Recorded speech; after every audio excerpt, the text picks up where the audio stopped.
దేవుడు ప్రేరేపించినప్పుడు ఒక వ్యక్తిని నేను ధ్యానించాను. ఆ వ్యక్తి గుండా ఒక 2 గంటలు నేను ప్రయాణం చేశాను. ఆ వ్యక్తితో 2 గంటలు ప్రయాణం చేసినప్పుడు ఆ వ్యక్తి జీవితం అంతా నాకు తెలియపరిచాడు. ఈరోజు ఈ వ్యక్తితో మనము సహవాసం చేద్దాం. ఈ వ్యక్తితో 1 గంట మనము ఆయనతో గడుపుదాం. ఆయన పరిస్థితి ఏమిటో, ఆయన ఏ విధంగా దేవునితో ఉన్నాడో, ఆత్మీయ జీవితము ఏమిటో, ఎలాగా జీవించాడో ఒకసారి మనం ఖచ్చితంగా ఈరోజు మనము నేర్చుకొని ఆయనతో పాటు మనం కూడా ఒక అద్భుతమైన సహవాసం చేసి ఆ దేవాది దేవునితో సహవాసాన్ని కలుపుకొని ప్రభువైన యేసుక్రీస్తుతో సహవాసం చేద్దాం. హల్లెలూయా. హెబ్రీ పత్రిక 11వ అధ్యాయము 5వ వచనము. విశ్వాసమును బట్టి హనోకు మరణము చూడకుండునట్లు కొనిపోబడెను. అతడు కొనిపోబడక మునుపు దేవునికి ఇష్టడై ఉండెనని సాక్ష్యము పొందెను. కాగా దేవుడు అతన్ని కొనిపోయెను గనక అతడు కనబడలేదు. ఇదే మాటలో పాత నిబంధనములో ఆదికాండము 5వ అధ్యాయము చూద్దాం రండి. 21 నుంచి చదువుదామా. హనోకు 65 బ్రతికి ఎంత ఎంత ఎంత వయసు? 65 బ్రతికి మెతుసేలను కనెను. హనోకు మెతుసేలను కనిన తర్వాత 300 ఏళ్ళు దేవునితో నడుచుచు కుమారులను కుమార్తెలను కనెను. హనోకు దినములన్నీ 365 ఏళ్ళు. హల్లెలూయా. హనోకు దేవునితో నడిచిన తర్వాత దేవుడు అతను తీసుకొని పోయెను గనుక అతడు లేకపోయెను. హనోకు అనగా ప్రతిష్ఠించబడ్డవాడు. ఎవరు హనోకు అంటే? ప్రతిష్ఠించబడ్డవాడు. ప్రతిష్ఠించుట అంటే దేవునికి ప్రతిష్ఠించబడ్డవాడు. మనకు కొన్ని కోడి పిల్లలు ఉన్నప్పుడు ఇది దేవుని పిల్ల కదా. కొన్ని గొర్రెలు ఉన్నప్పుడు దేవునికి మొక్కుబడి చేసినప్పుడు ఇది దేవుని యొక్క గొర్రె పిల్ల, ఇది దేవుని వస్తువు అనగా ఇది దేవునికి చెందినది, దేవునికి స్పష్టముగా ప్రతిష్ఠింపబడినది. నెలలో కష్టపడ్డ జీతములో 10వ వంతు అది దేవునికి ప్రతిష్ఠించబడినది, అది దేవుని వంతు. నాకిచ్చిన పిల్లల్లో ఇదిగో మొదటి వాడు దేవునికి ప్రతిష్ఠించబడ్డవాడు అనగా దేవునికి సంబంధి అనే అద్భుతమైన అర్థాన్ని ఇస్తుంది. ఈరోజు దేవుడు మమ్మలను కూడా ప్రభువైన యేసుక్రీస్తును పంపేసి పాపములో లోకములో శాపములో ఉన్న మమ్ములను అక్కడ నుంచి ఆ పాపం నుంచి విడిపించి మమ్ములను ఒక పరిశుద్ధంగా జీవించడానికి ప్రతిష్ఠింప చేశాడు. హల్లెలూయా.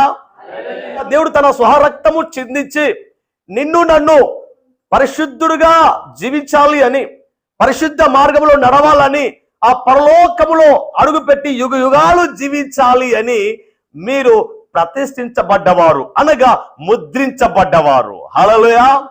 కాబట్టే ఈ మార్గము కొంతమంది కానీ అందరికీ కాదు, పిలువబడ్డ వారికే, ప్రతిష్ఠింపబడ్డ వారికే, సత్యాన్ని గ్రహించిన వారికే, క్రీస్తు రక్తంలో కడగబడ్డ వారికి మాత్రమే. కాబట్టి ఈరోజు మనం ఒక ప్రత్యేకముగా జీవించాలి. హల్లెలూయా. లోకంతో పొత్తు లేకుండా, లోకంతో సాంగత్యములు లేకుండా, లోకముతో మా యొక్క సహవాసము కాకుండా మనం ఒక ప్రత్యేకించబడ్డవారు, ప్రత్యేకంగా పిలువబడ్డవారు. ఎవరు మీరు? పరిశుద్ధులు. ఎవరు మీరు? యాజకులు. ఎవరు మీరు? రాజులు, రాజు కుమారులు. సో ఇవి ఎవరికి ఇవి పేర్లు ఉన్నాయంటే ప్రతిష్ఠింపబడ్డ వారికి మాత్రమే. హల్లెలూయా. ఈ రోజు మనము హనోకు గారిని చూస్తున్నాం. ఆయన ఒక వ్యక్తి, ఆయన పేరుకు అర్థము ప్రతిష్ఠింపబడ్డ వ్యక్తి. హల్లెలూయా. ఆయన యొక్క తండ్రి పేరు యెరోదు. హనోకు కొంతమంది పిల్లలు కన్నాడు, కొంతమంది కుమారులను కన్నాడు, కుమార్తెలను కన్నాడు. చక్కగా ఒకవైపు దేవునితో నడిచాడు, మరొక వైపు కుటుంబంతో నడిచాడు. అద్భుతం కదూ. సో ఆయన జీవించిన కాలం అంతా 365 సంవత్సరాలు. ఎన్ని? 365 సంవత్సరాలు. మెతుశిల పుట్టినప్పుడు ఆయన నిజమైన రక్షణ పొందుకుంటాడు. 65 సంవత్సరాలు ఈ హనోకుకు రక్షణ జీవితము తెలియదు. హనోకు అందరిలాగా ఈ లోకంలో పాపములో ముందు కొనసాగుతూ కష్టాల్లో, కరువుల్లో, ఇబ్బందుల్లో, ఇరుకులో ఉంటూ ముందుకు సాగేవాడు. ఆ రోజుల్లో వర్షం వచ్చేది కాదు. ఇప్పుడు వర్షం వచ్చినట్టుగా ఆ రోజుల్లో వర్షం వచ్చేది కాదు. మరి ఎలా, ఎప్పటి నుంచి వర్షం వచ్చింది తెలుసా మీకు? నోవాహు కాలంలో ఆ 40 రోజులు ప్రచండమైన వర్షం అప్పటి నుంచే స్టార్ట్ అయింది. దానికి అంత ముందు వర్షాలు లేవు. సో దేవుని భూమిని పదం చేపించి భూమిలో నుంచి ఆ ఆవిరి తీసుకువచ్చి ఆ చెట్లకు కావచ్చు, నీళ్ళు ఊడము కావచ్చు, అవి జరిగేది. కాబట్టి జాగ్రత్త గ్రహించండి. ఆ రోజు బహు భయంకరమైన రోజులో దేవుని స్తుతించేవారు లేరు. ఈ హనోకు ఆదాము నుంచి ఎన్నో వ్యక్తి? 7వ వ్యక్తి. ఆయన 65 సంవత్సరాలు బహు భయంకరమైన జీవితం జీవించాడు. ఆయనకంటూ గురి గమ్యం లేదు. ఆయనకంటూ దేవుడు ధర్మం అనేది ఏమీ లేదు. కష్టాలు, సమస్యలు, ఇబ్బందులు, ఇరుకులు. మాకు తెలుసు దేవుడు రాకముందు ఆ కష్టం వేరు, ఆ సమస్య వేరు, ఆర్థిక ఇబ్బందులు వేరు. వచ్చినప్పుడు అవే ఉన్నప్పటికీ కూడా వాటిని జయించి ముందుకు సాగే వారముగా ఉన్నాం. హల్లెలూయా. అయితే గమనించండి, ఈ 7వ వాడైన హనోకు ఆయన 365 రోజులు జీవించాడు. కానీ 65 సంవత్సరాలు దేవుడు లేకుండా, దేవుని మార్గం లేకుండా జీవించాడు. ఆ తర్వాత 65 సంవత్సరాల తర్వాత దేవుని కనుగొన్నాడు, సత్యాన్ని గ్రహించాడు. ఆ 300 సంవత్సరము ఆయన దేవునితో నడిచాడు. హల్లెలూయా.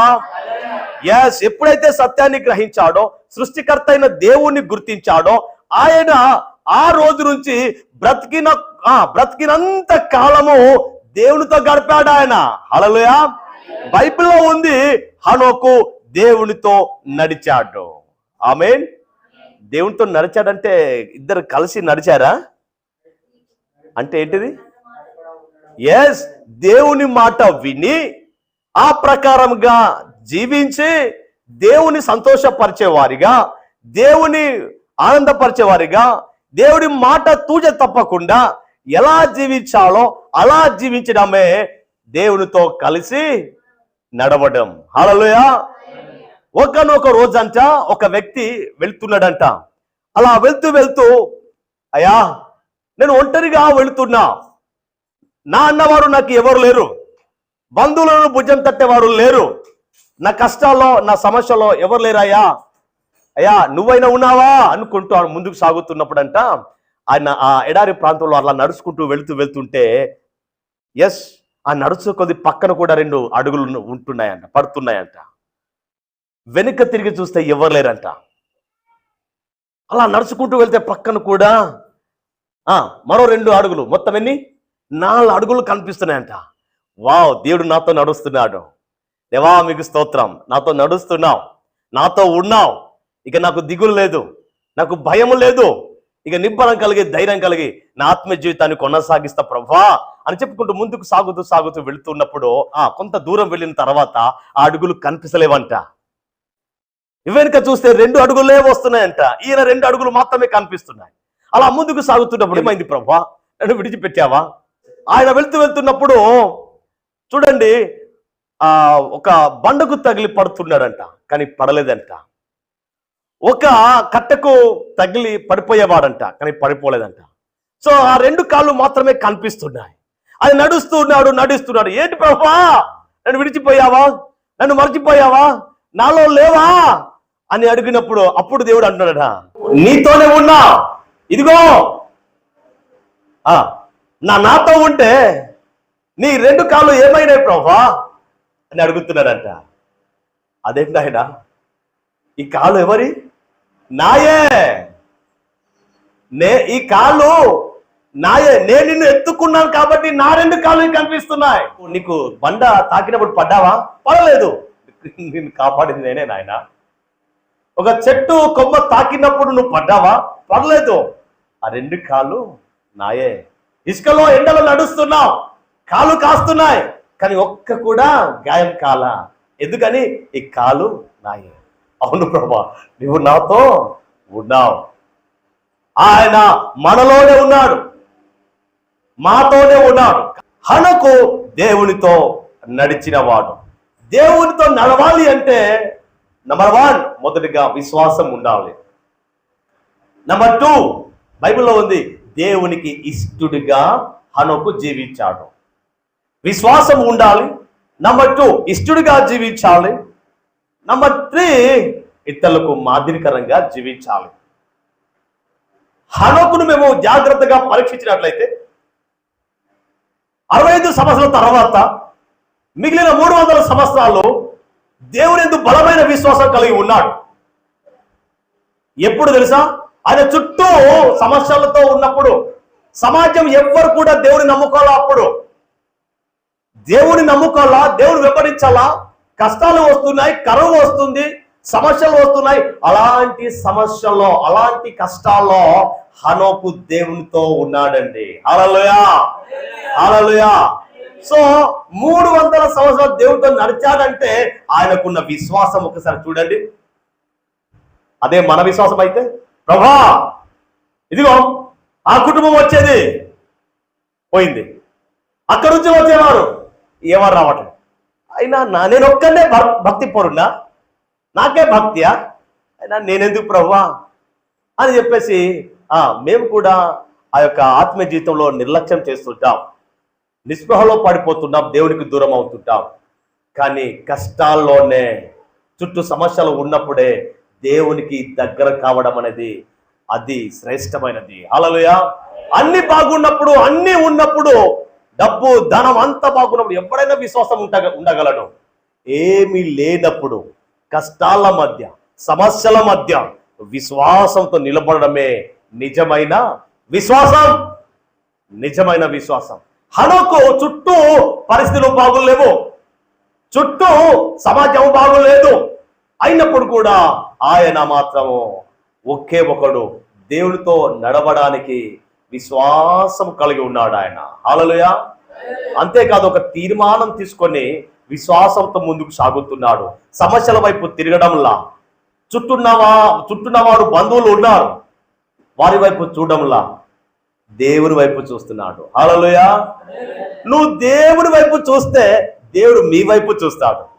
నువ్వు సమాజం వైపు చూస్తే, నీ డబ్బు ధనాల వైపు చూస్తే దేవుడు నిన్ను చూడడు. ఎందుకంటే నిన్ను చూసుకునేవారు డబ్బు ఉందిగా, నీ చూసుకునేవారు ధనం ఉందిగా, నీ చూసుకునేవాడు బంధువులు ఉన్నారుగా. నువ్వు వారికి ప్రాధాన్యత ఇస్తున్నావు, వారికి విలువలు ఇస్తున్నావు, వారికి మొదటి స్థానం ఇస్తున్నావు. కాబట్టి దేవుడు నిన్ను చూడడంలా. ఈ ప్రపంచంలో అతిపెద్ద పాపం ఏంటో తెలుసా?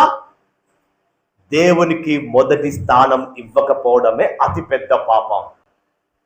ఆ రోజు హనోకు చుట్టవారు, కానీ హనోకు మాత్రము ఆయన కుటుంబము దేవునితో నడిచే కుటుంబంగా ఉంది. హల్లెలూయా. అంతేకాదు, ఆయన దేవునికి ఇష్టడుగా జీవిస్తున్నాడు. కుటుంబంలో 4 కుమారులు కుమార్తెలు ఉన్నప్పుడు తండ్రి మాట విని, తల్లి మాట విని, వారు చెప్పినట్టుగా నడిచే వారికి, తండ్రి తల్లులకు వాళ్ళంటే ఇష్టం. అందరు ఇష్టమా? మాట విన్నవారు మాత్రమే ఇష్టం. వాళ్ళు కూడా ఇష్టమే, మాట వినలేరు, కానీ అంత ఏదో కన్నానుగా తప్పదు. పోషించాలి, పెంచాలి, అంతా ఇవ్వాలి కదా. సో తల్లిదండ్రులకు ఇష్టం ఉండాలి అంటే వారి మాట వినాలి. గురువులకు, టీచర్లకు ఇష్టంగా ఉన్నట్లయితే చక్కగా చదువుకొని చక్కగా స్కూల్కు వెళ్ళినట్లయితే వారికి స్టూడెంట్ అంటే ఇష్టం. ఏది అప్పగించినా వానికి అప్పగిస్తాడు. ఇప్పుడు ఒకసారి బడికి వెళ్ళే వారికి, స్కూల్కి వెళ్ళే వారికి, కాలేజీకి వెళ్ళే వారికి ఒక బాధ్యత అప్పగించడం.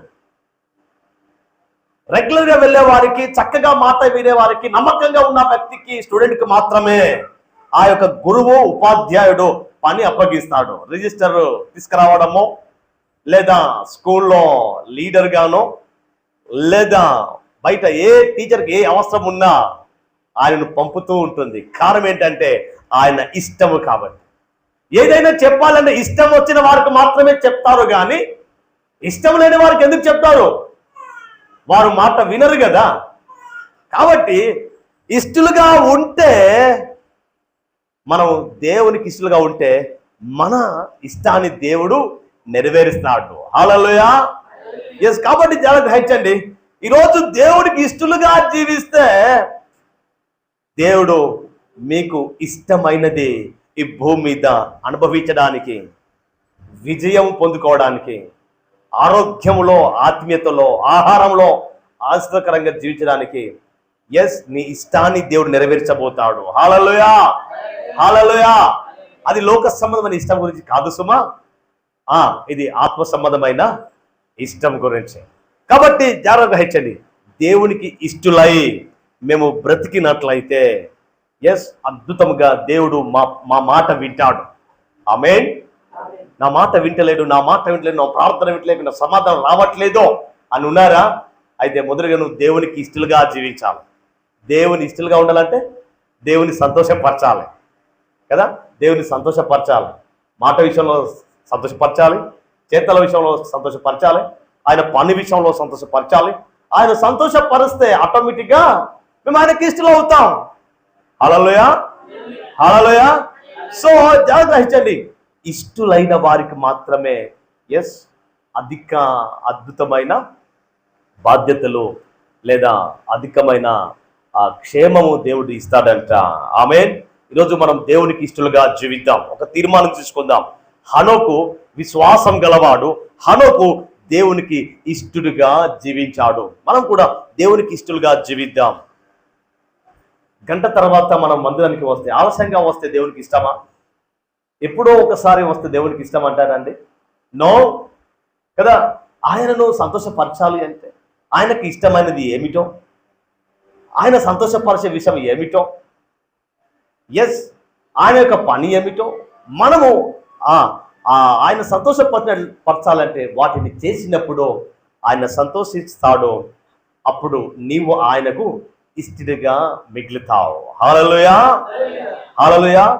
అబ్రహాము పిలువబడ్డప్పుడు అబ్రహాము నీతిమంతుడుగా విశ్వాసంతో ఉన్నాడు కాబట్టి, చెప్పిందల్లా చేశాడు కాబట్టి, ఎక్కడ వెళ్ళమన్నాడో వెళ్ళాడు కాబట్టి ఎస్ దేవునికి ఇష్టడుగా అబ్రహాము జీవించాడు. కాబట్టి అబ్రహాము దీవించబడ్డాడు. అబ్రహాము దేవునితో నడిచాడు. హనోకు తర్వాత నోవాహు దేవునితో నడిచాడు. సో అలా అక్కడ నుంచి వస్తే పేతురు వరకు, అక్కడ పౌలు వరకు మేము దేవునితో నడిచే కొంతమంది భక్తులను చూస్తున్నాం. వారు ఎలా నడిచారు? విశ్వాసంతో నడిచారు. వారు ఎలా నడిచారు? దేవునికి ఇష్టలుగా నడిచారు. ఆ భక్తులు ఎలా నడిచారు? అనేక మందికి మాదిరిగాను దేవునికి చిత్త ప్రకారంగాను నడిచారు. కాబట్టి ఆ భక్తులు గొప్పగా దీవించబడ్డారు. వారి ప్రార్థనలు అద్భుతాలు చేశాయి. వారి యొక్క క్రియలు, వారి యొక్క పనుల్లో అద్భుతమైన దీవెన ఆశీర్వాదము చూశారు. సునామీ వచ్చిన, కష్టాలు వచ్చిన, బహు భయంకరమైన తెగులు వచ్చిన దేవుడు వారిని రక్షించాడు. కారణం ఏంటంటే ఈ భూమి మీద తనకిష్టులైన వారికి సమాధానము కలగజేయడానికి దేవుడు ఈ లోకంలో వచ్చాడు. ఎక్కడుంది మాట? లూకా 2వ అధ్యాయంలో కదా. కాబట్టి ఆయనకిష్టులైన ప్రజల కొరకు ఆయన సమాధానాన్ని ఇవ్వడానికి, తన ప్రాణాన్ని లెక్క చేయకుండా, మీకు సమాధానం కావాలంటే తన ప్రాణాన్ని పరంగా పెట్టాలి. మీకు సమాధానం కావాలంటే నీ కొరకు ఆయన మరణించాలి. ఎందుకని? నువ్వు చేసిన, నేను చేసిన ప్రతి పాపిష్టి పనులకు, పాపిష్టి తలంపులకు, పాపిష్టి శాపములతో ముందుకు సాగుతూ ఉండగా విడుదల కావాలంటే, మేము విమోచించబడాలి అంటే, సమాధానంగా జీవించాలి అంటే ఎస్ ప్రభు అయిన యేసుక్రీస్తు వచ్చి తన రక్తం చెందించడం వల్ల, తన ప్రాణాన్ని పణంగా పెట్టడం వల్ల మేము రక్షించబడతాం. హల్లెలూయా. ఆయనకు ఇష్టలుగా జీవించే వారిగా మేము ఉన్నట్లయితే దేవుడు మన ప్రతి అక్కర్లను యేసుక్రీస్తు నామ మహిమలో తీరుస్తాడు. హల్లెలూయా, హల్లెలూయా. దావీదు దేవునికి ఇష్టడైన వాడు. ఎస్, హృదయానుసారుడు అనగా ఇష్టమైన వాడు. మనం దేవునికి ఎంత దగ్గర ఉంటే అంత మేలులు పొందుకుంటాం. ఆమేన్. ఆయన సన్నిధిలో ఎంతగా మేము గడిపితే అంత అద్భుతమైన ఉన్నతమైన జీవితాన్ని మేము జీవించగలుగుతాం, ఆత్మీయ జీవితాన్ని జీవించగలుగుతాం. మనకు కావలసిన ప్రతి అక్కలను ఆయన మనకు ఇస్తాడు. ఆయనకు అసాధ్యమైనది ఈ లోకంలో లేదు. సర్వము ఆయన చేతిలో ఉంది. నమ్ముతారా లేదా? నేను నమ్ముతున్నా అని అన్న ఒకసారి గట్టిగా చెప్పులు కొడతారా? ఆయనకు సర్వము సాధ్యము. Thank you. ఆయనకు అసాధ్యమైనది ఈ లోకంలో ఏదైనా ఉందా? లేదు. అలాంటప్పుడు మన ప్రతి అక్కలను ఆయన తీర్చడా? తీర్చాలి అంటే ఆయన యందు విశ్వాసం ఉండాలి. హల్లెలూయా. ఆ విశ్వాసమే నీ రోగాన్ని స్వస్థపరుస్తుంది. ఆ విశ్వాసమే నీ ఆర్థిక ఇబ్బందిని మెరుగుపరుస్తుంది. ఆ విశ్వాసమే నీకు కావలసిన అనారోగ్యాన్ని స్వస్థపరుస్తుంది. నీకు కావలసిన ఆర్థికంగా, ఆధ్యాత్మికంగా అన్ని విషయాల్లో ఆయన తోడవుని నడిపిస్తాడు. హల్లెలూయా. ఆయన ఆ చుట్టూన వారికి మాదిరికరంగా ఉన్నాడు. ఎవరు? హనోకు మాదిరికరంగా ఉన్నాడు. దేవునితో నడిచే వ్యక్తి ఖచ్చితంగా విశ్వాసం కలిగి ఉన్నాడు. దేవునితో నడిచే వ్యక్తి దేవునికి ఇష్టడుగా జీవిస్తాడు. దేవునితో నడిచే వ్యక్తి దేవుని సంతోషపరుస్తూ ఇతరులకు మాదిరిగా ఉంటాడు. ఈరోజు మనం ఎలా ఉన్నాం? మనం ఏ విధంగా దేవునితో నడుస్తున్నాం? అనగా క్రీస్తుతో మనం నడుస్తున్నాం, క్రీస్తుతో గడుపుతున్నాం, క్రీస్తును సంతోషపరుస్తున్నాం. ఒకసారి ప్రశ్నించుకుందామా? ఈరోజు ఒక తీర్మానం తీసుకుందాం. ఈ లోకంలో ఎన్నో విశ్వాసాలు ఉన్నా, ఈ లోకంలో ఎన్నో మంది ఉన్నా, రాజులు ఉన్నా, యాజకులు ఉన్నా, కన్నవారు ఉన్నా, పెంచేవారు ఉన్నా, సో మనం మాత్రం ఈరోజు ఒక తీర్మానం తీసుకుందాం. మనం దేవునితో నడవడానికి ఈరోజు ఒక తీర్మానం తీసుకుందాం. హల్లెలూయా. దేవునితో నడుద్దాం. దేవునితో నడవాలి అంటే ఆయన యందు విశ్వాసం ఉంచాలి. ఆయనకు ఇష్టలుగా జీవించాలి. ఆ ఇష్టలుగా జీవించే మేము ఆయనను తృప్తిపరిచేవారుగా ఉండాలి, అనగా ఆయన సంతోషపరిచేవారుగా ఉండాలి. అప్పుడు మనం అనేక మందికి మాదిరిగా ఉంటాం. హల్లెలూయా. ఈ రోజు నుంచి అయినా ఖచ్చితంగా మన జీవితంలో దేవునితో నడిచేవారుగా హనోకు నడిచాడు, మనం కూడా నడవాలి. దేవుడు గొప్పగా ఆయన కృప మాకు తోడై ఉంటుంది, అందులో సందేహము లేదు. హల్లెలూయా. రెండవదిగా హనోకు కుటుంబంతో నడిచాడు. దేవుడితో నడుస్తూ పిల్లలను, కుమారులను, కుమార్తెలను కన్నాడు. అనగా కుటుంబంతో నడిచాడు. చాలా మంది అంటారు, అన్నా నా కుటుంబం పరిస్థితి నీకేం తెలుసు అన్నా, నా పిల్లల పరిస్థితి నీకేం తెలుసు అన్నా అని చెప్పేసి మందిరానికి రాలేకపోతుంటారు. పిల్లల విషయంలో కావచ్చు, కుటుంబ సమస్యల విషయంలో కావచ్చు, కుటుంబ ఆర్థిక ఇబ్బందులు కావచ్చు, కొన్ని గొడవలు, కుటుంబంలో ఉన్న గొడవలు కావచ్చు. తద్వారా దేవుని మందిరానికి రాకుండా, దేవుడితో నడవకుండా, దేవుని యందు విశ్వాసం ఉంచకుండా, దేవునికి ఇష్టలుగా జీవించకుండా మనము ఓడిపోతుంటాం, దేవునికి దూరం అవుతుంటాం, మందిరానికి వేరవుతుంటాం, సహవాసాన్ని కోల్పోతుంటాం. కానీ జాగ్రత్త గ్రహించండి, ఇక్కడ హనోకును చూసినట్లయితే హనోకు కుటుంబంతో కూడా నడిచాడంట. హల్లెలూయా. ఒకవైపు ఏమో దేవుడితో నడుస్తున్నాడు, మరొక వైపు ఏమో కుటుంబంతో నడుస్తున్నాడు. అనగా దేవుని ఎంతగా ఆరాధిస్తున్నాడో, ఎంతగా ఆయనను ప్రేమిస్తున్నాడో, ఎంతగా ఆయనను ఇష్టలుగా జీవిస్తున్నాడో, అదే రీతిగా ఆ దేవుని ప్రేమ, ఆ దేవుని యొక్క జ్ఞానము, ఆ దేవుని యొక్క నడిపింపు, ఆ జ్ఞానము కుటుంబాన్ని నడిపించడానికి ఉపయోగపడింది. హల్లెలూయా. అందుకే ఆ కుటుంబంలో సమాధానము, దేవుడి నుంచి పొందుకునే ఆ సమాధానము కుటుంబంలో సమాధానం ఉంది. దేవుడి నుంచి పొందుకున్న ఆ ప్రేమ ఆ కుటుంబంలో భార్య భర్తల మధ్య, ఆ పిల్లల తల్లిదండ్రుల మధ్య సమాధానం ఉంది. కాబట్టి ఆ కుటుంబము సమాధానముతో, సైక్యతతో, ఐక్యత కలిగి, నెమ్మది కలిగి దేవుని ఆరాధిస్తూ, ఒకవైపు దేవుని ఆరాధిస్తున్నారు, ఒకవైపు కుటుంబం కొరకు ప్రయాసపడుతున్నారు, మరొక వైపు దేవుని కొరకు ప్రయాసపడుతున్నారు. ఒకవైపు దేవుని కొరకు నిలబడుతున్నాడు, మరొక వైపు కుటుంబం కొరకు నిలబడుతున్నాడు. ఈరోజు దేవుని కొరకు నిలబడితే కుటుంబాన్ని పట్టించుకోడు, కుటుంబం కొరకు నిలబడితే దేవుని సంఘాన్ని పట్టించుకోడు. చూశారా? ఈరోజు చాలా మంది దేవుణ్ణి అనుసరించే వారిగా, దేవుని సేవకులుగా, కుటుంబాన్ని పట్టించుకుంటే సంఘాన్ని పట్టించుకోరు, సంఘాన్ని పట్టించుకుంటే కుటుంబాన్ని పట్టించుకోరు. అలాంటి సేవ కానే కాదు. అలాంటి యొక్క నడిపింపు కానే కాదు. దేవుడు ఎంత ముఖ్యమో దేవుడికి మొదటి ప్రాధాన్యత ఇచ్చిన తర్వాత రెండవదిగా నీ కుటుంబానికి ఆ ప్రాధాన్యత ఇవ్వాలి. దేవుడితో నడిచే వ్యక్తిగా నువ్వు ఉన్నప్పుడు నీవు నీ కుటుంబాన్ని నడిపించే వ్యక్తిగా ఉండాలి. భర్త వాళ్ళను ప్రేమించే వ్యక్తిగా, భార్య భర్తకు లోబడే వ్యక్తిగా, వీళ్ళిరువురు కలిసి పిల్లలను దేవునిలోను మనసులో దయలోను అద్భుతముగా పెంచేవారిగా వారు ఉండాలి.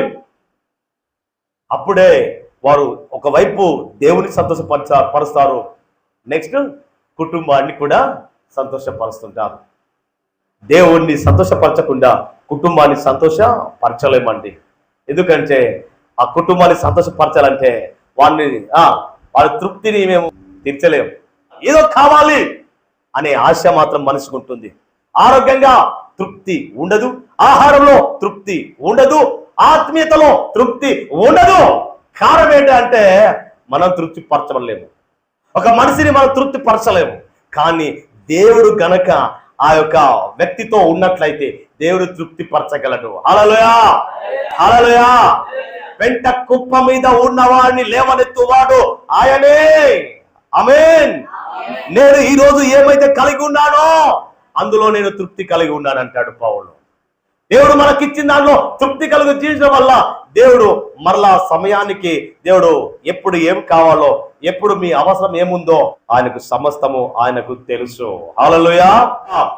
దేవుడితో సహవాసం చేసినట్లయితే మీరు కుటుంబంతో సహవాసం చేయగలరు. దేవునితో మనం సమాధానంగా ఉన్నట్లయితే మనం కుటుంబంతో సమాధానంగా ఉండగలం. దేవుని ఎదుట మనం నమ్మకంగా సాక్షిగా ఉన్నట్లయితే, జాగ్రత్త వినండి, నీ కుటుంబంలో ఒక భర్తగా భర్త బాధ్యతలు నిర్వహించే సాక్షిగా, ఒక భార్యగా భార్య పనులు, భార్య యొక్క విధులు నిర్వహించే ఒక సాక్షిగా నువ్వు ఉండగలుగుతావు. మొదటిగా దేవునితో సహవాసం ఉండాలి, దేవునితో సమాధాన పడాలి.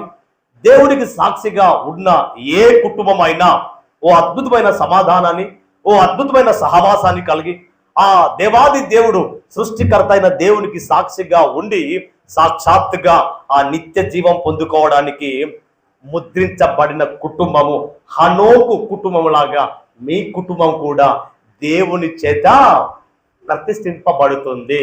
హల్లెలూయా, హల్లెలూయా. మీ కుటుంబము పరలోకంలో వెళ్ళబోతుంది.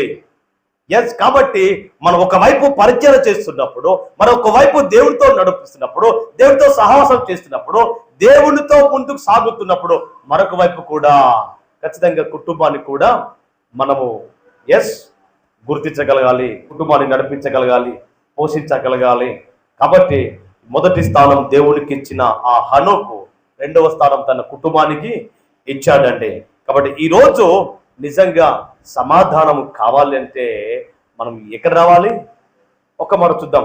యోబు గ్రంథము 22:21. ఆయనతో సహవాసం చేసిన ఎడల నీకు సమాధానము.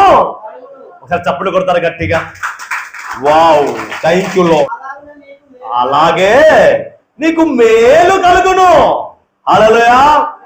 సో హనోకు దేవుడితో సహవాసం చేస్తున్నాడు కాబట్టి హనోకు కుటుంబంలో సమాధానం ఉంది. హనోకు దేవుడితో నడుస్తున్నాడు కాబట్టి హనోకు కుటుంబంలో మేలు కలుగుతుంది. చేస్తున్న పనుల్లో మేలు, చేస్తున్న ప్రయాణంలో మేలు, అనగా క్షేమము, ఆయన కుటుంబంలో మేలు కదా. మేలు అంటే గుర్తొచ్చింది, గుణావతి అయిన భార్య దొరకడము ఏంటడా తేల. ఈరోజు భార్యలు తేలులాగా ఉంటున్నారు. తేలు కుడితే ఎలా ఉంటుంది? తట్టుకుంటావా? ఈరోజు భార్యలు అలా తయారవుతున్నారంట, తేలులాగా. భర్త ఇంటికి వస్తే చాలు పొడుస్తున్నారంట. చూసావా? మా పక్కిడామ చూసావా? మెడలో గొలుసు 2 తులాలంట. నీ ముఖానికి ఎప్పుడైనా నాకు కొన్నావా? అయిపోయి. తేలు ఏం చేసింది? పొడిచింది. ఆ కుటుంబంలో ఏమైంది? మేలా తేలా? తేలు. ఈ రోజున కుటుంబాలు చాలా డిస్టర్బ్ కావడానికి, సమాధానం లేకపోవడానికి మేలు కలగలేకపోవడానికి కారణం ఏంటంటే వారు మొదటిగా దేవుని సహవాసంలో లేరు కాబట్టి, ఆ సత్య మార్గంలో లేరు కాబట్టి. వాళ్ళని వీళ్ళని చూస్తున్నారు, గొడవలు పెంచుకుంటున్నారు. పులిని చూసి నక్క ఏం చేస్తుందంట, వాతలు పెట్టుకొని నేను పులిని అంటే అయిపోతుందా? కాదు. ఆ నక్క అవతారం నాకు తెలుసు, ఆ నక్క నడక ఏమో తెలుసు, ఆ నక్క భాష ఏమో తెలుసు. పులి ఏమో గాండిస్తే నక్క ఏమో ఏం చేస్తుంది, హీలా వేస్తుంది. ఎలా వేస్తుంది? అద్దోలా వేస్తుంది, మాకు అందరికీ తెలుసు కదా. కాబట్టి జాగ్రత్త గ్రహించండి, మనము తేలులాగా కుటుంబంలో ఉండవద్దు. ఎస్, ఒకవేళ తప్పుడు తెలుసో తెలియకో భర్త ఇదే చేసినట్లయితే పర్వాలేదండి, మరోసారి అలా జరగకుండా చూడండి, మనం ప్రార్థన చేద్దాం అనాలే తప్ప నీకేమైంది అంత తెలిసిన వాడు నువ్వు అట్లా చేస్తే ఎట్లా, అలా చేస్తే ఎట్లా అని చెప్పేసి మాటికి గుచ్చి చెప్పొద్దు, గుచ్చి పొడవద్దు. అలాగే మనం కూడా భార్యను మేలుకరంగా ఉండాలి కానీ తేలుకరంగా ఉండడానికి ఏమాత్రము వీల్లేదు.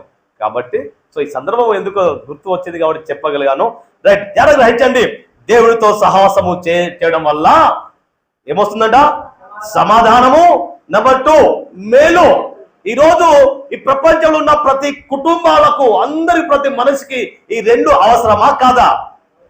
ఈ రెండు ఎక్కడ దొరుకుతుంది చెప్పండి? ఇప్పుడు ఏ షాపింగ్ మాల్లో దొరుకుతుంది? ఏ దేశంలో దొరుకుతుంది? అమెరికాలో దొరుకుతుందా? ఇజ్రాయిల్లో దొరుకుతుందా? ఎక్కడ దొరుకుతుంది? ఎస్, దేవుని సన్నిధిలో దేవుడితో సహవాసము చేస్తే, అంటే దేవునితో నడిస్తే సమాధానము, మేలు. నీకు మేలు జరగాలన్న, ఆర్థికంగా మేలు, ఆధ్యాత్మికంగా మేలు, ఆరోగ్యంగా మేలు, ఆహారంలో మేలు, ఆత్మ జీవితంలో మేలు కలగాలి అంటే దేవునితో నడవాలి. హల్లెలూయా. దేవునితో సహవాసం చేయాలి. హల్లెలూయా. ఒక తీర్మానం తీసుకుందామా, ఈ రోజు నుంచి అయినా నా దేవునితో నేను సహవాసం చేస్తా, అనగా దేవునితో నడుస్తా. దేవునితో నడుస్తూ, ఒకవైపు దేవునితో నడుస్తూ, రెండవదిగా నా కుటుంబంతో నేను నడుస్తా. నా కుటుంబం కూడా ఒక ఉన్నత స్థానంలో కదా, దేవునితో నడిచే వ్యక్తిగా ఉన్నత స్థానంలో ఉన్నప్పుడు మరి నీ కుటుంబం కూడా ఉండాలిగా. దేవునితో నడిచిన ఆ హనోకు కుటుంబంతో కూడా నడిచాడు. నెంబర్ 3, హనోకు ప్రాణంతోనే పరలోకానికి వెళ్ళాడంట. హల్లెలూయా. ఎలా వెళ్ళాడంట? ప్రాణంతోనే వెళ్ళాడు. ప్రాణంతో అంటే ఈ శరీరం ఇలానే ఉన్నప్పుడు నేను ఇక్కడ ఉన్నాను చూసారా, ఒక కన్ను రెప్ప మాటను ఇక్కడ మీకు కనిపించాను. ఎస్, నేను ఇక్కడ లేనుగా అంటే ఉన్నాను, లేను అనుకోండి. అలా టోటల్గా శరీరంతోనే దేవుని దగ్గరకు వెళ్ళిపోయాడు. ప్రపంచంలో మొట్టమొదటిసారిగా శరీరంతో దేవుని దగ్గర వెళ్ళిపోయిన వ్యక్తి ఎవడైనా ఉన్నాడంటే ఇదిగో హనోకు. ఇంకో వ్యక్తి ఉన్నాడు, ఏలియా. హల్లెలూయా. ఈ ఇద్దరు మనుషులు ఈ భూమి మీద చనిపోకుండా, ఆ శరీరాన్ని సమాధి చేయబడకుండా వారు శరీరంతోనే దేవుని దగ్గర వెళ్ళిన మనుషులు ఉన్నారు. హనోకు బ్రతికిన కొంతకాలమైనా ఆ పరలోకం కొరకు ఎంతో కొంత నిరీక్షణ కలిగి ఉన్నాడు. ఆ పరలోకం కొరకు నిరీక్షణ కలిగి ఉన్న ఈ హనోకు ఆత్మీయంగా నిలబడి ఉన్నాడు. నిలబడ్డ ఉన్న ఆ హనోకు ఒక రోజు రానే వచ్చింది, నిత్య జీవంలో అడుగు పెట్టాడు ఆయన. చెప్పులు కొడతారు గట్టిగా. హల్లెలూయా. ఈ రోజు నువ్వు నేను కూడా ఒక రోజు నా ఆశ మన ఆశ ఏంటంటే ఇక్కడ చనిపోయిన పరలోకంలో నేను కళ్ళు తెరవాలి, ఆ ప్రభు యొక్క సన్నిధిలో మేము కూడా ఉండాలి. ఆ హనోకు ఎవరో, ఆ అబ్రహం ఎవరో మేమందరూ చూడబోతున్నాం. హల్లెలూయా. హల్లెలూయా. నేను చెప్పేది జోక్ కాదు, నేను చెప్పేది నా సొంత మనలు కాదు, బైబిల్ చెప్పింది. బైబిల్లో చెప్పింది ఖచ్చితంగా ఈ రోజు వరకు నెరవేర్చబడుతూనే ఉంది. హల్లెలూయా. కాబట్టి జాగ్రత్తగా గ్రహించండి, ఈరోజు పరలోకంలో వెళ్ళాలని ఆశ నీకు ఉందా? ఎంతమందికి ఉంది? Yes, thank you. చేయి చూపించిన ప్రియ సహోదరి సహోదరుడా, పరలోకంలో వెళ్ళాలని ఆశ ఉన్నట్లయితే అక్కడ వెళ్ళాలని నిరీక్షణ మాత్రం ఖచ్చితంగా ఉండాలి. నిరీక్షణ ఉన్నంత మాత్రము సరిపోదు. ఆ నిరీక్షణలో నిలబడగలగాలి. నిలబడగలగాలి అంటే ఏం చేయాలి? మరలా మందిరానికి ఖచ్చితంగా ఆయనతో సాహసం చేయాలి. ఆయన మాటలు వినాలి. ఆయన ఉద్దేశం ఏమిటో, ఆయన ప్రణాళిక ఏమిటో, ఎందుకు నిన్ను భూమి మీద పుట్టించాడో, ఎందుకు ఈ లోకంలో నిన్ను నడిపిస్తున్నాడు, ఇంకా ప్రాణంగా నిన్ను ఉంచుతున్నాడో, నీ యొక్క ఉద్దేశం ఏమిటో, జీవితానికి అర్థం ఏమిటో అది గ్రహించి మనం దేవుని సంతోషపరిచి ఆయన ఇష్టలుగా జీవిస్తూ మనము ఆయన చిత్తములో నిలబడినట్లయితే, మనం కలిగిన నిరీక్షణలో నిలబడగలిగినట్లయితే ఒక రోజు రానే వస్తుంది ఆయన నిత్య జీవములో అడుగు పెట్టే యోగ్యత, ఆ భాగ్యము మనకు ఖచ్చితంగా వస్తుంది. అందులో సందేహము లేదు. ఆ ప్రాణంతో ఉండగానే పరలోకంలో వెళ్ళిన వ్యక్తి అదే రీతిగా నిరీక్షించి నిలబడి ఆ నిత్య జీవాన్ని పొందుకున్న వ్యక్తి. ఈరోజు మనం కూడా ఒక కంకణం కట్టుకోవాలి. ఆయన మనలాంటి వ్యక్తి. ఆయన వెళ్ళాడు, మనం ఎందుకు వెళ్ళకూడదు? ఆయన నిలబడ్డాడు, మనం నిలబడలేమా? ఆయనకు ఉన్నది ఏంటి, మనకు లేనిది ఏంటిది? ఆయనకు ఆ రోజు అదే విశ్వాసం, దేవుడు మనకిచ్చిన అదే విశ్వాసం. ఆయన కంటే మనం గొప్పవాళ్ళు, ఇంకా మనకెంత విశ్వాసం ఉండాలి. కానీ ఈరోజు మన విశ్వాసంలో నిరీక్షణ లేక, నిజాయితీ లేక, నిస్పృహలో, సోమరి పోతులో వెళుతున్నాం. ఎప్పుడో మెలుకు వచ్చేప్పుడు హల్లెలూయా అంటున్నాం, కష్టాలు వచ్చేప్పుడు ప్రభువా అంటున్నాం. కానీ అదే హనోకు వలె విశ్వాసంతో ఆయనతో నడిచినట్లయితే, ఆయనతో గడిపినట్లయితే, ఆయనను ఇష్టడుగా జీవించినట్లయితే నమ్మండి, ఈ ప్రార్థనకు ఖచ్చితంగా 600 106 సమాధానము ఇస్తాడు. అందులో సందేహము లేనే లేదు. ఆమేన్, ఆమేన్. పరలోకము ఉంది కదా. ఇంతసేపు పరలోకం వెళ్ళాలనే ఈ హనోకు పరలోకం వెళ్ళాడు. హనోకు ఎలా జీవించాడు, హనోకు ఎలా ఇక్కడ కుటుంబంతో గడిపాడు, ఎలా పరలోకం వెళ్ళాడు అని చెప్పే సత్యాన్ని ఈరోజు గ్రహించాం. పరలోకం ఉందంటే మరోవైపు చెప్పాలి, నరకము ఉంది. నరకము కేవలం మత సంబంధమైన విశ్వాసము మాత్రమే కాదు, అది ఒక చరిత్ర, అది ఒక శాస్త్రీయమైనది, శాస్త్రీయముగా నిరూపించబడింది. చరిత్రగా చూస్తే అది ఖచ్చితముగా ఉంది. ఆ నరకం అనేది నీ కొరకు నా కొరకు చేసింది కాదు, కానీ అది సాతానుకు చేసింది. బైబిల్లో అంతటిలో 234 సార్లు నరకం గురించి రాయబడి ఉందండి. యేసుక్రీస్తు ఒక్కడే 70 సార్లు నరకం గురించి ప్రస్తావించాడండి. ఎస్, ఎందుకంటే నరకము అంటే అది ఒక మండే స్థలం. నరకము అంటే అది ఒక కేకలు వేసే స్థలం. కేకలు వేసే స్థలం అంటే ఆనంద కేకలు కావవి, ఆ జయ జీవితం కలిగిన కేకలు కావవి. ఎలాంటి కేకలు అంట? అరుపు, కేకలు, గాయం, ఆ మండుతూ ఉన్నప్పుడు ఆ మంట. కాబట్టి అది మండే స్థలం, అక్కడ వెళ్ళవద్దు అనేది దేవుని ఉద్దేశం. అది కేకలు వేసే స్థలం. ప్రార్థనకు జవాబు రాని స్థలం ఏదైనా ఉందంటే ఏది ఉంది? నరకం. అంత ఘోరమైన స్థలం. ఆ సత్యాన్ని ఆ రోజు గ్రహించాడు కాబట్టే హనోకు దేవునితో నడిచాడు, దేవునితో సాహసం చేశాడు. చుట్టూన వారందరూ ఒకవైపు అయితే హనోకు కుటుంబం మాత్రమే దేవునికి నమ్మకంగా జీవించి ఆయన బ్రతికినంత కాలం 300 సంవత్సరాలు దేవునితో గడిపి ప్రభు ఆయనను ఎత్తుకొని వెళ్ళాడు. హనోకు దేవునితో నడిచాడు, హనోకు కుటుంబంతో నడిచాడు, హనోకు ప్రాణంతో పరలోకంలో వెళ్ళాడు. మనము ఇష్టలుగా జీవిస్తున్నామా? దేవునితో సాహసం చేస్తున్నామా? దేవునితో నడుస్తున్నామా? మనకంటూ ఒక నిరీక్షణ ఉందా? మేము నిలబడగలుగుతున్నామా? ఆత్మీయ జీవితంలో నిలబడగలుగుతున్నామా? ప్రార్థనలో నిలబడగలుగుతున్నావా? ఎస్, అదే రీతిగా వాక్యము ధ్యానించడం నిలబడుతున్నావా? దాన్ని పాటించే వ్యక్తులుగా ఉన్నామా? అలా ఉన్నట్లయితేనే నిత్య జీవం.